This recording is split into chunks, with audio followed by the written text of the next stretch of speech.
Hey everyone, welcome back here, Hallie at High Octane Cards with the preview for this Sunday's 2021 Food City Dirt Race at the Bristol Motor Speedway.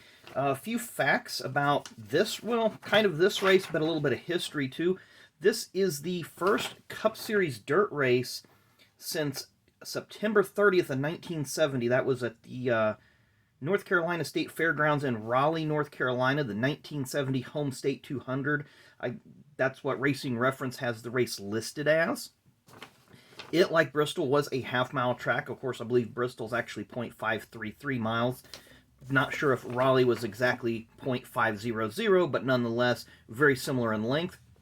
The race date for this race is 3/28/21. Did a little research on that. So from the last Cup race date till this Saturday, which is the day before, is 18,442 days. That's 2,634 weeks and 4 days if you're counting that. As best I can tell, none of the drivers entered in the Cup Series race were even born when the last Cup Series dirt race was held. So that would have been not quite 51 years ago. That's quite a long time. A little bit about that race. The pole sitter was John Sears at an average speed of 71.38 miles an hour. He fell out of the race. He was the last place finisher. Fell out on lap 16 with engine issues and won $200 for his efforts that day. The winner was Richard Petty, who had an average speed of 67.376 miles an hour. He was not driving a Petty Enterprises car. He was driving for car owner Don Robertson.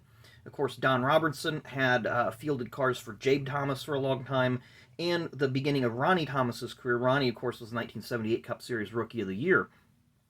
Richard won $1,000 for his efforts that day for completing all 200 laps. There were a total of 2 lead changes, 3 leaders, 2 lead changes. John Sears led the first 10 laps, Benny Parsons led laps 11 through 88, and Richard Petty led the balance of the race, laps 89 through 200.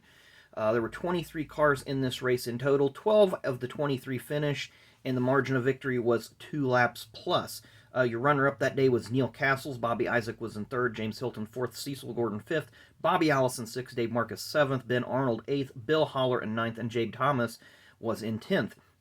Now, to give you a little bit of how much racing has changed then and now, your 5th place finisher, Cecil Gordon, was 14 laps down. Your 10th place finisher, Jabe Thomas, was 27th laps down. I did not look to see what the attendance was, but I'm sure it was probably in the neighborhood of 5,000 or 6,000 or thereabouts. Whatever the stadium or the fairgrounds at that time would hold. Excuse me. And I kind of took a minute here and looked up the Eldora Truck Series race winners. So this goes from 2013 till 2019, and those winners are in chronological order: Austin Dillon, Bubba Wallace, Christopher Bell, Kyle Larson, Matt Crafton, Chase Briscoe, and Stuart Friesen. Crafton is the only one not entered in this weekend's Bristol race on dirt. I almost said Eldora, but Crafton is the only driver not entered in this weekend's Bristol dirt race. 4 drivers will be making their Cup Series debut. Dirt Star, I believe he races in the USAC Series, World of Outlaws, and them sort of short tracks on dirt. Chris Wyndham made a name there. There's a driver here by the name of Mike Marlar, who will be in the 66 car. Could not find a lot of information about him. Stuart Friesen will be driving for Spire in the 77. I do think that's a car to look out for. Spire's had some really good runs this year. Justin Haley finished on the lead lap in this car at Phoenix, and Jamie McMurray had a top 10 at Daytona, of course. And Shane Golobic, who was driving for BJ McLeod, the Live Fast Motorsports team. If you listened to a couple weeks ago, the Let's Go Racing podcast with David Starr, they have an interview with BJ, and he talks a little bit about Shane, so you might want to go check that one out. There are 2 milestone starts this weekend. Daniel Suarez makes his 150th career Cup Series start, and Kevin Harvick will make his 725th career Cup Series start. So with that being said, the race will be on 3:30 p.m. on Fox. That's Eastern Time. Tomorrow night, Saturday, there will be qualifying races, and they have 4 qualifying races. Of course, there's 39 cars entered, so all 39 cars will make the show. Looking at my notes here. And it's going to be weird. They're going to have 4 qualifying races. I've already got the lineups here, which we'll kind of review those real quickly here in a minute. But the starting lineup for Sunday's race will be determined by a point system with these qualifying races. So your finishing position will give you points, but then there will be points given for passing, 1 point per position. So it is possible to, gain points. There will be no overtime in these races, so that I guess that means they can end under caution. They're going to be 15 laps each, so that'll be kind of fun there. As far as Sunday's race goes, it's 250 laps, and the stage ends will be at lap 75, 150, and the race ends at 250. The overtime will be in effect, the free pass as well as the rave around, but there will be no choose cone for this race. I'm guessing that they're just going to go straight up 1, 2, 3, 4, 5, 6, like they used to do prior to the choose rule. As far as qualifying race 1, I'm looking at the names there. I think Kyle Larson's going to be your favorite there. He starts second. Quinn Houff is on the pole for that one. Race 2, looking through these names, I'd say Ricky Stenhouse Jr. and Christopher Bell, who's starting 7th and 8th. I think those are going to be the two guys to watch in that race. Race number 3, looking at the names on that one, maybe Tyler Reddick. I think he could surprise in that one. Or Ryan Preece, who starts 10th. And then the last qualifying race, Chris Windom starts 3rd, but he's in there with Stuart Friesen, Kyle Busch, Ryan Blaney, and Chase Briscoe. So I think qualifying race 4 is going to be the most exciting out of those 4 races.